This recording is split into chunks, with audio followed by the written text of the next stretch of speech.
क्यों शुरू कर रहे हैं वो तो आपको पता है, यहाँ सारे वक्ताओं ने बताया। आप लोगों को इस आंदोलन को सहयोग क्यों करना है वो मैं आपको बताना चाहता हूं। ये जो लड़ाई है वो जल, जंगल और जमीन की, और खासकर जमीन की। आज देश में जहां जहां भी आदिवासी रहते हैं वहां आदिवासियों के पास से जमीनें छीनी जा रही है और बड़े बड़े उद्योगपतियों को बांटी जा रही है, और ये यहां भी होने वाला है। और इन निवेश क्षेत्र के खिलाफ ये आंदोलन खड़ा हुआ है। नारी शक्ति से निवेदन है, बैठे रहे, अभी जाए नहीं। गुजरात से हूं और आप में से बहुत से लोग गुजरात में मजदूरी के लिए आते। आपने हालोल में मजदूरी की होगी, अंकलेश्वर में, भरूच में मजदूरी की होगी, वहां पर भी काम किया होगा। आपको मैं बता दूं, ये हालोल, अंकलेश्वर, भरूच, सूरत, ये जो सारा इंडस्ट्रियल एरिया है, जो औद्योगिक क्षेत्र है, वो पूरा आदिवासी क्षेत्र था। वो सारी जमीनें आदिवासियों की थी। वहां पर आदिवासी रहते थे, वहां पर खेती करते थे, अपना जीवन निर्वाह करते थे। आज आप लोग वहां जाके देखोगे तो एक भी आदिवासी वहां पर नहीं मिलेगा। वो आदिवासी गया कहां, वो आदिवासी कहां है वो किसी को पता नहीं है।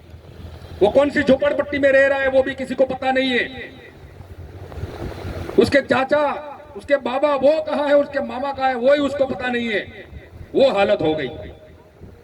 आपको बात की जाएगी रोजगारी की, या निवेश होने से आपको रोजगारी मिलेगी। अगर वो रोजगारी मिली होती तो वो अंकलेश्वर, भरूच और हालोल के आदिवासी वहां पर होते कि नहीं होते? आज वहां पर एक भी नहीं है।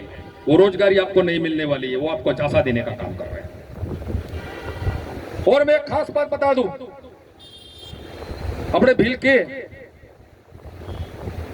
कई ने जमीन चाहे चाहे गुजराती मजदूरी कर हुए केक नहीं कहता, गड़ाएम कहता है। और मैं आपको याद दिला दूं, जो 3 साल पहले कोरोना आया था, लॉकडाउन हुआ था, पूरे रास्ते बंद हो गए थे, गांव और शहर बंद हो गए थे। जब हमें वहां से वापस आना था 200-400 किलोमीटर पैदल चल के हम आए। कहां आए? अपने गांव, अपने घर। अगर ये जमीन नहीं होगी, वहां पर आपका घर नहीं होगा, बाहर मजदूरी कर रहे होगे, और अगर ऐसा हालत हुआ और फिर वहां से भागना पड़ेगा तो जाओगे कहां? समंदर में डूब पड़ोगे क्या? तो इसलिए भी जमीन बचाना जरूरी है, और इसलिए आप लोगों को इस आंदोलन को साथ देना है। ये जो आंदोलन चल रहा है, ये देश के आदिवासियों को एक नई दिशा दे सकता है।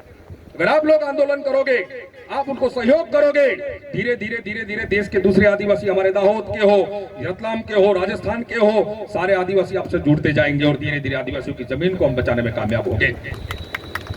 तो इसलिए इस आंदोलन को आप सब सहयोग करो, इसी अपेक्षा के साथ मैं मेरी वाणी को यह विराम देता हूं। जोहार, जय आदिवासी, जय भील प्रदेश।